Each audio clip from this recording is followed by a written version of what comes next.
بسم اللہ الرحمن الرحیم۔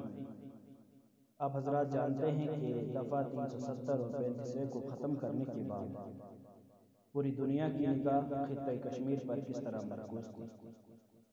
اور خصوصاً چند مسلمان ممالک اس میں پیش تھے جنہوں نے عالمی سطح پر اس مسئلے کو اجاگر کیا۔ مگر چند ماہ گزرنے کے بعد جب صورتحال درست نہ ہوئی اور دیگر ممالک کی دلچسپی اس مسئلے میں بڑھتی گئی تو یہاں کے حکمرانوں نے DDC الیکشن کے نام سے ایک نیا تماشا کر کے اقوام عالم کو یہ بتلانے کی کوشش کی کہ کشمیر کے حالات درست ہو چکے ہیں، وہاں کے لوگ اپنی قسمت پر خوش ہیں، وہاں کے حالات پر کسی ملک کو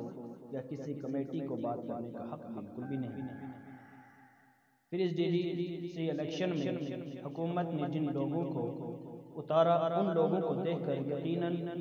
احساس ہوتا ہے، یہ محسوس ہوتا ہے کہ اس خطے اور یہاں کے لوگوں کا کچھ نہیں ہو سکتا، کیونکہ آپ حضرات واقف ہیں کہ کچھ ایسے افرادوں کو بھی الیکشن میں اتارا گیا جو علاقے میں مذاق بنے ہوئے تھے، مگر اس الیکشن میں اترنے کے بعد وہ پورے عالم میں مذاق بن گئے، اور کچھ لوگوں نے جب ان کو آئینہ صاف کر کے چہرہ دکھلانے کی کوشش کی تو ان کی طرف سے عجیب و غریب باتیں سامنے آئی۔ ایک کینڈیڈیٹ کے والد صاحب کہتے ہیں کہ ہمارے بچے پر کوئی کومنٹس نہ کیا جائے، ہمارا بچہ اگرچہ سرپنچ ہے لیکن دماغی اعتبار سے وہ دماغی توازن کھو چکا ہے، دماغی اعتبار سے وہ کمزور ہے، تو جو بندہ کسی جگہ کے قابل نہیں تھا ہم نے اس کو قوم کا رہبر بنا دیا، اور پوری دنیا کے سامنے کشمیر کے پڑھے لکھے طبقے کو انہوں نے تماشا بنا دیا۔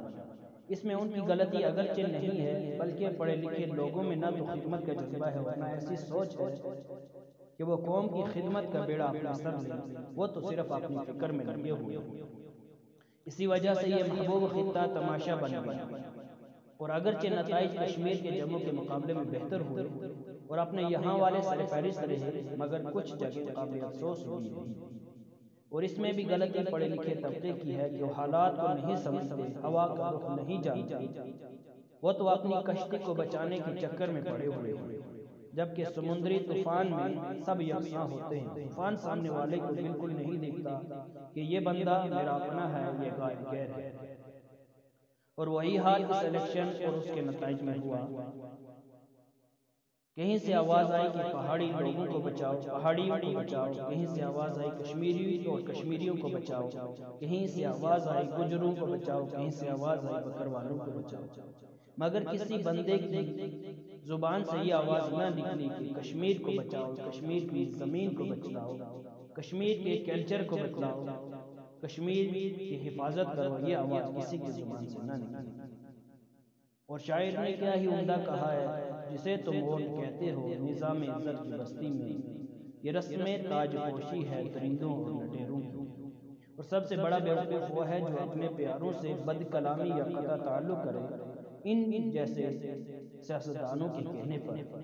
آخر میں یوں ہی اور اتنا ہی عرض کروں گا، نتیجہ پھر وہی ہوگا، سنا ہے چہرے بدلے ہیں، پرندے پھر وہی ہوں گے، سنا ہے چال بدلے ہیں، بدلنا ہے تو خود بدلو، بدلتے کیوں ہو چہروں کو، کمینے تو وہی ہوں گے، سنا ہے حالات بدلیں گے، وہی حاکم، وہی غربت، وہی قاتل، وہی ظالم، بتاؤ کتنے سالوں میں تم اپنا آپ بدلو گے۔ وصلی اللہ تعالی علی خیر خلقہ محمد وعلی آلہ وصحبہ اجمعین برحمتہ یا